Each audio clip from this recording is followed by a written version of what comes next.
오늘 말씀 요한복음 계속 이어서 말씀 전하는데요. 지금 7장 부분은 예수님이 누구신가에 대해서 사람들이 계속 오해하는 모습이 나옵니다. 7장 한번 가볼까요? 7장 중에 45절 보면은 아랫 사람들이 대제사장들과 바리새인들에게로 오니 그들이 묻되 어찌하여 잡아오지 아니하였느냐.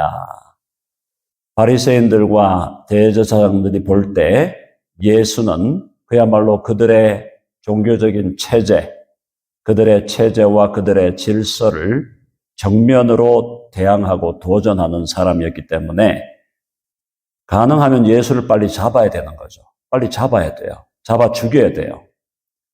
자, 그래서 아랫 사람들에게 어찌하여 잡아오지 아니하였느냐 하니까 46절 한번 다 같이 읽어볼게요. 시작. 아랫 사람들이 대답하되 그 사람이 말하는 것처럼 말한 사람은 이때까지 없었나이다.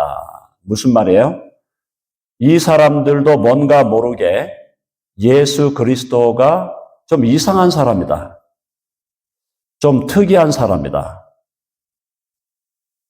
그들이 경험했던 어떤 종교 지도자들이나 그들이 경험했던 어떤 선생님들이나 그런 사람들과는 달리 예수 그리스도께는 뭔가 다른 점이 있다.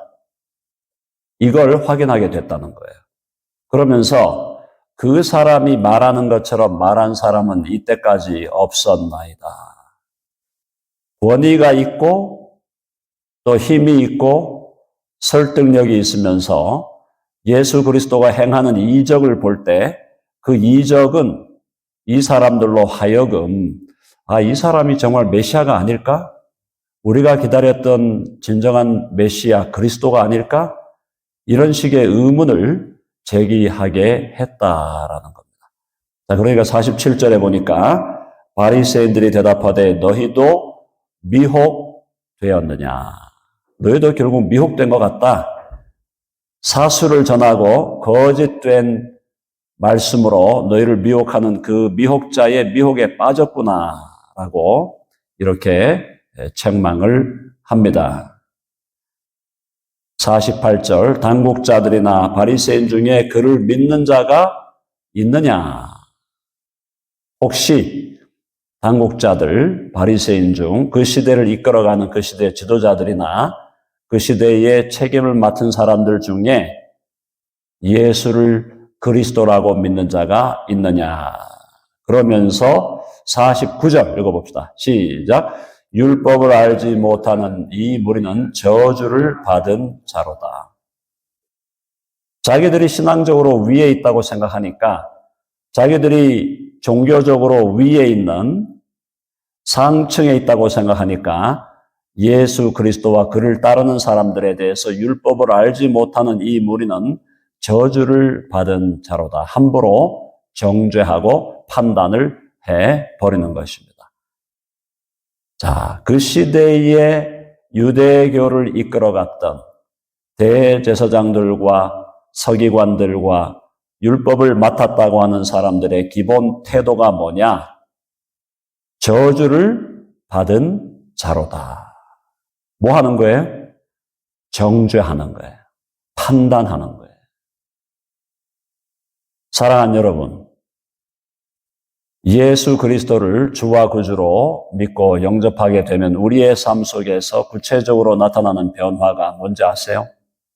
다른 사람을 함부로 판단하지 않게 되는 것입니다. 예수 그리스도를 믿는다고 하면서 그냥 종교적인 인간이 되어 있으면 다른 사람을 판단하는데 다른 사람을 판단하고 저주하는데 빠른 사람이 되는 거예요. 그건 종교적인 인간. 예수 그리스도를 정말 주와 구주로 믿고 내가 죄사함 받은 인간이고 내가 돌아온 탕자고 내가 죽일 놈이고 내가 이 세상에서 가장 죄악된 인간인 것을 아는 사람은 다른 사람에 대한 심판과 정죄와 판단을 항상 유보하고 그 사람을 통하여 하나님이 어떻게 역사하시는가를 바라보려고 한다는 거예요. 여기 보세요. 서기관들이고 율법을 아는 사람들이고 바리새인들이고 종교 지도자라고 하는 자들이 하는 작태를 보세요. 뭐라고 하고 있어요? 예수 그리스도와 그분을 따르는 사람을 이 율법을 알지 못하는 이 무리는 저주를 받은 자로다. 그냥 쉽게 정죄해버리고 저주해버리고 죽일 놈이라 그리고 빨리 십자가에 못 박아 작사를 내야 된다 그러고 이러고 있는 거예요. 이 사람들이 그 시대의 종교 지도자들이었다. 사랑하는 여러분, 저와 여러분은 예수 그리스도를 그렇게 배운 사람이 되지 않기를 간절히 바랍니다. 다른 사람 심판하고 정죄하고 다른 사람 욕하는 일에 거기서 쾌락을 느끼고 행복을 느끼고 즐거움을 느낀다. 내가 못난 모습은 인정 안 하고 다른 사람의 작은 허물에 대해서 용서하지 못하고 지적하고 판단하고 저주하고 그런 식으로 살면은 인생이 행복하지 않다는 거예요. 인생이 행복하겠어요? 자, 그런 맥락에서 주님이 뭐라 그러시냐. 거기 보세요. 니고데모 50절 보니까 그 중에 한 사람 곧 전에 예수께 왔던 니고데모가 그들에게 말하되 우리 율법은 사람의 말을 듣고 그 행한 것을 알기 전에 심판하느냐. 우리가 지금 그렇게 떠받들고 있는 율법은 그렇게 쉽게 사람들을 정죄하고 저주하고 판단하고 죽이는 일에 앞장서느냐. 니고데모가 한 말이에요. 그러니까 또 한다는 소리가 52절 읽어봅시다. 시작. 그들이 대답하여 이르되 너도 갈릴리에서 왔느냐. 찾아보라. 갈릴리에서는 선지자가 나지 못하느니라 하였더라. 이건 성경을 모르는 소리죠. 이사야서를 조금만 읽어봤으면은 이방의 땅 갈릴리에서 빛이 나온다 그랬는데 성경도 모르면서 자꾸 율법 얘기를 하면서 사람들을 정죄하고 있다. 자, 이 상황에서 8장에 어떤 일이 벌어집니까? 8장에 어떤 일이 벌어졌어요? 간음하는 현장에서 어떤 여성이 잡혀오게 되는 것입니다. 너무너무 잘된 거죠. 율법을 아는 사람들 입장에서 볼 때는 이런 여자를 그냥 극형에 쳐라. 돌로 쳐 죽여라. 돌로 쳐 죽여라.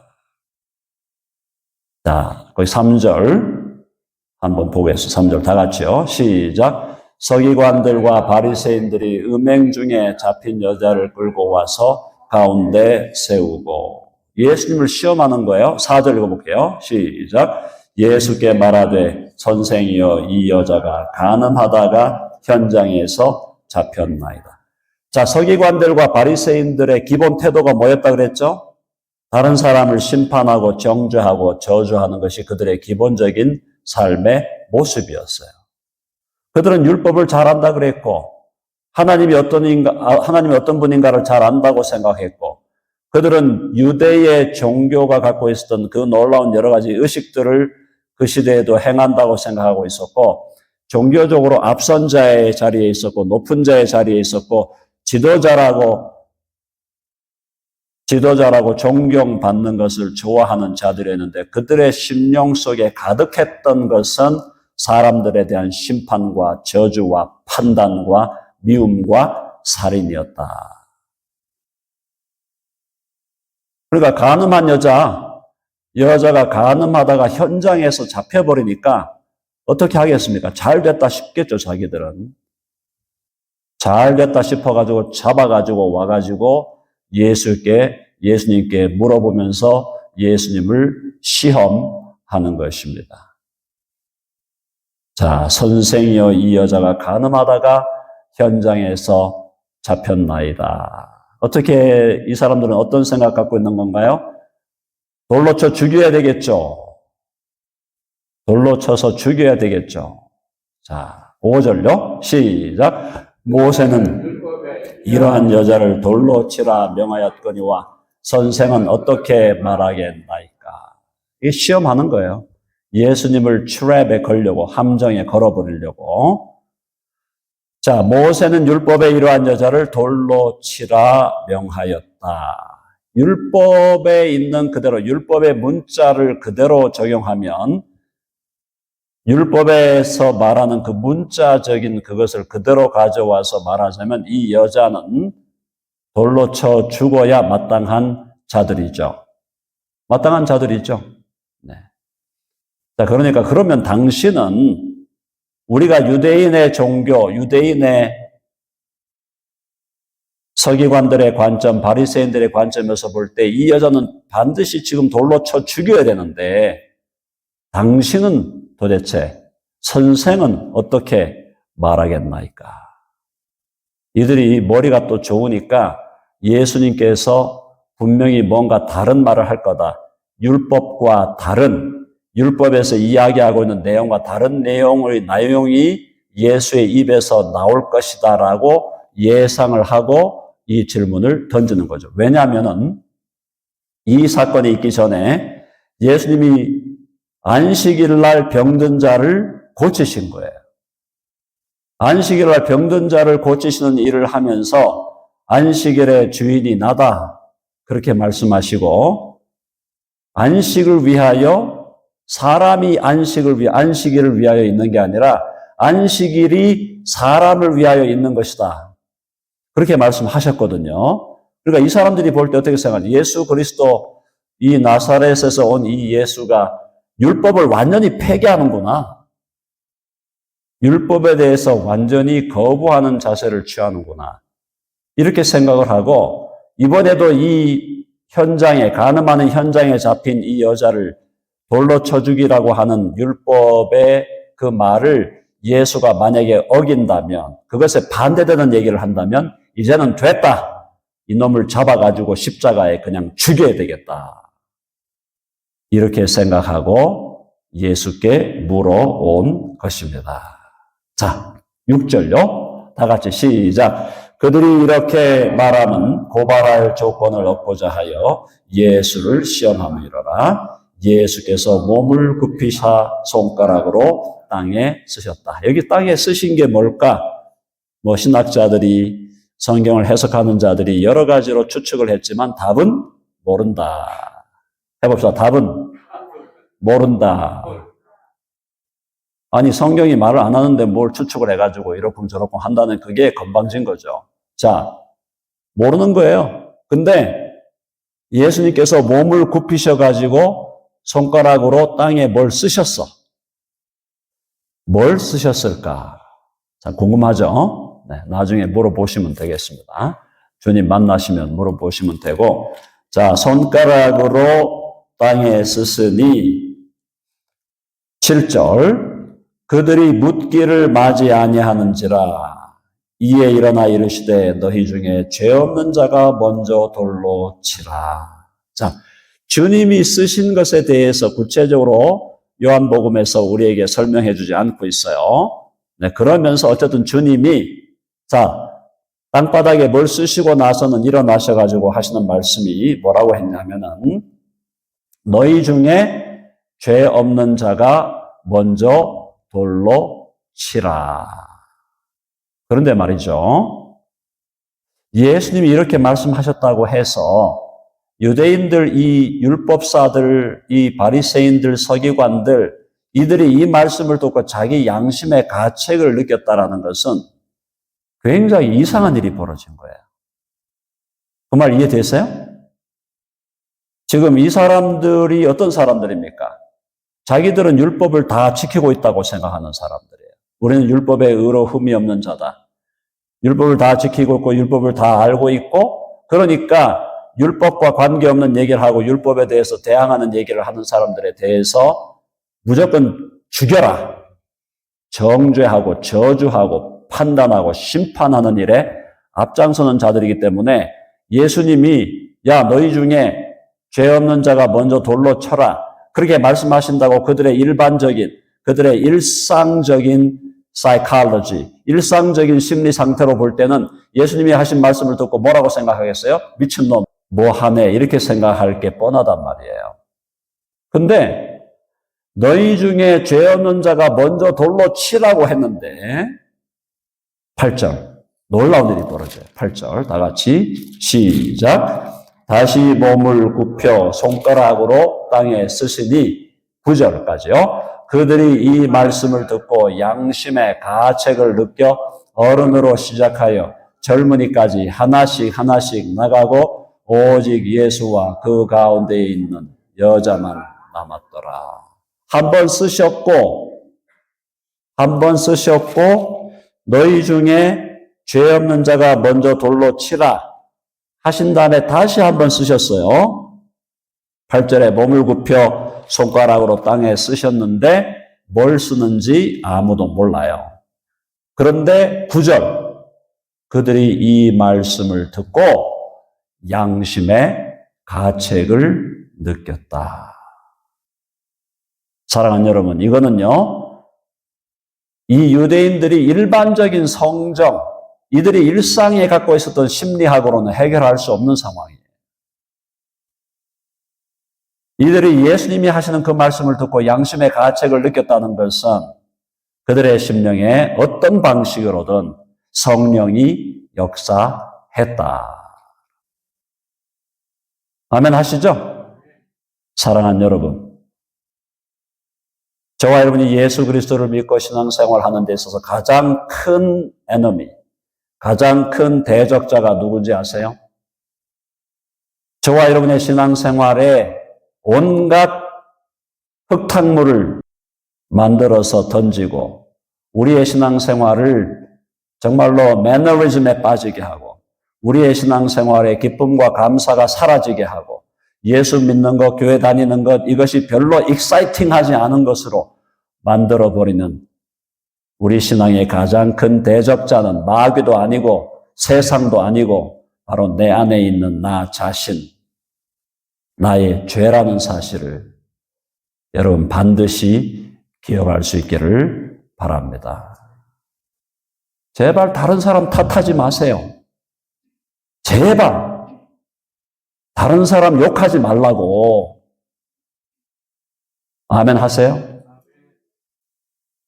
다른 사람이 이렇니 저렇니 제발 그런 얘기 하지 마시고 내가 최고 죄인이다. 해봅시다. 내가 최고 죄인이다.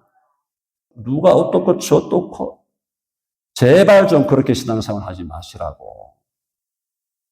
그렇게 신앙생활 하는 사람은 여기 바리새인하고 서기관하고 똑같은 거예요. 다시 해봅시다. 내가 제일 큰 죄인이다. 아멘 하세요? 이 생각 안 가지고 있으면은 교회 나와봤자 전문 용어로 도로아미 타불이에요. 도로아미 타불. 전문 용어로. 이해되세요?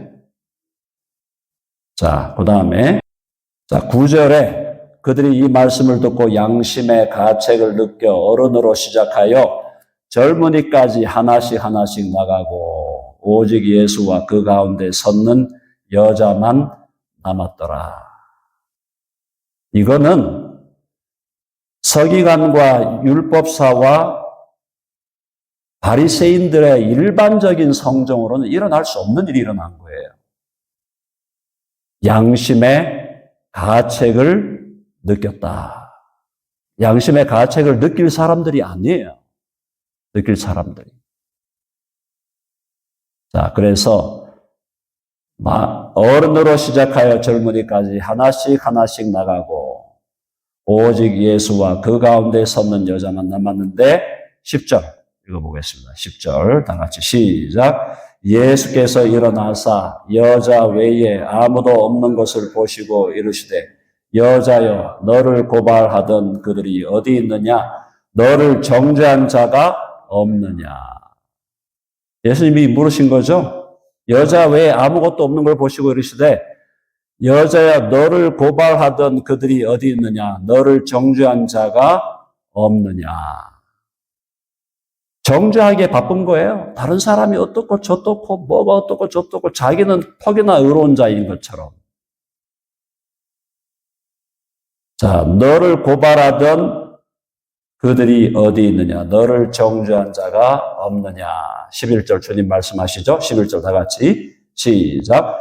대답하되 주여 없나이다. 예수께서 이르시되 나도 너를 정죄하지 아니하느니 가서 다시는 죄를 범하지 말라 하시니라. 예수님 뭐라 그랬어요? 해봅시다. 나도 너를 정죄하지 아니하노니. 정죄할 수 있는 사람 있습니까? 예수님도 간음하다가 현장에 잡혀온 여인을 예수님도 정죄하지 않겠다 하셨는데 사람이 다른 사람을 정죄할 수 있냐 말이에요. 있습니까? 없습니까? 아무도 정죄할 수 없고 정죄하시면 안 된다 이 말이에요. 용서하기에 바빠야 한다. 한번 해볼까요? 용서하기에 바빠야 한다. 아멘 하시죠? 제가 오늘 설교하면서 조금 듣기 싫은 얘기를 드렸지만은 제발 우리 교회는 그런 교회로 가서는 안 됩니다. 교회가 정말 주의 말씀을 따라 나도 너를 정죄하지 않는데 내가 누구를 정죄한다는 거예요. 예수님이 간음하다가 현장에 잡힌 여자도 정죄하지 않겠다고 하셨는데 도대체 내가 누구를 정죄한다는 것입니까?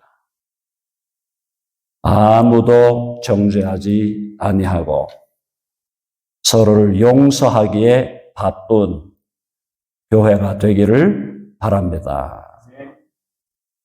베드로가 물었어요. 예수님, 제가 한 3번이나 한 7번이나 용서하면 되겠습니까? 주님 뭐라 그랬어요? 70번에 7번이라도 용서하라. 왜? 그건 어떻게 용서하라는 겁니까? 영원히 용서하라는 거예요. 영원히. 왜?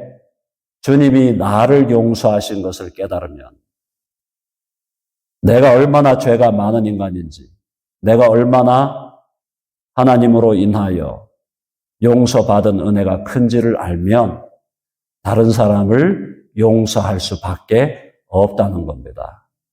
거기에서 우리가 잘하지 못하면 교회는 더 이상 앞으로 나아갈 수가 없다. 여러분 아멘 하시죠? 네, 주님께서 죄인을 어떻게 대하셨나 그걸 확인하면서 하나님이 우리로 하여금 용서하는 삶을 살기를 원하신다는 것 너무너무 중요한 거예요. 물론 용서한다고 해서 계속해서 그 죄를 지어라 그건 아니죠. 거기 뭐라 그랬어요? 자 해봅시다. 가서 다시는 죄를 범하지 말라. 이 여자가 간음하다 현장에 잡혀왔는데 용서해 줬어. 그럼 또 가서 범해. 또 가서 범해. 계속 간음하면서 살아? 그게 아니잖아요.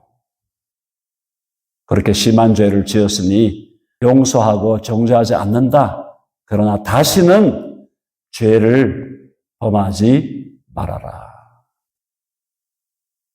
죄를 용서하시는 것은 죄를 더 이상 짓지 않고 살아가라. 그렇게 살아가도록 노력하고 그렇게 살아가도록 애써라. 그러다가 또 실패할까요? 실패하지 않을까요? 하나님의 용서를 받고 살아가는데 또 실패할까요? 실패하지 않을까요? 또 실패하게 돼 있어요. 그래도 나는 너를 정죄하지 아니할 것이다. 하나님이 우리를 정죄하지 않으신다 그러셨어요.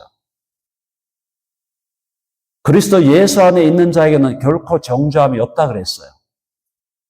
그러면 우리도 하나님이 용서하시고 정죄하지 않으셨다면 우리도 서로를 용서하고 서로를 정죄하지 않는 그런 사랑의 공동체가 되어야 할 줄로 믿습니다. 그냥 형식만 교회고 그냥 모양만 교회인 그런 교회 하자고 모인 거 아니잖아요. 그냥 간판만 교회고 내용은 교회가 아닌 그냥 그저 그런 인간의 공동체를 만들자고 우리가 모인 거 아니잖아요.